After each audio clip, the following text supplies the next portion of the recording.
আগামীকাল বসন্ত পঞ্চমী। এই দিন বসন্ত ঋতুর প্রারম্ভ হয়। ভগবদ্গীতার ১০ম অধ্যায়ের ৩৫ নম্বর শ্লোকে শ্রীকৃষ্ণ বলছেন তিনি হচ্ছেন ঋতুরাজ বসন্ত। মন্দিরে বিশেষ করে বৃন্দাবনে বিগ্রহগণদের হলুদ এবং সবুজ রঙের পোশাক পরানো হয়। বসন্তের শুরুতে হলুদ সর্ষার ফুল ফুটতে শুরু করে এবং প্রকৃতি তার মহিমান্বিত সেরা প্রদর্শনের সাথে নতুন জীবনের সূচনা করে।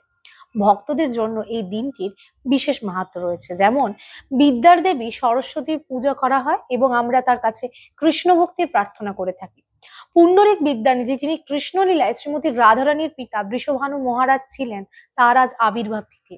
শ্রী চৈতন্য মহাপ্রভুর পত্নী শ্রীমতী বিষ্ণুপ্রিয়া দেবীরও আজ আবির্ভাব। সেই সাথে মহান বৈষ্ণব আচার্য রঘুনাথ ঠাকুর, রঘুনাথ দাস গোস্বামীর আবির্ভাব এবং বিশ্বনাথ চক্রবর্তী ঠাকুরের তিরোভাব তিথি। সকলকে বসন্ত পঞ্চমীর শুভেচ্ছা। হরে কৃষ্ণ।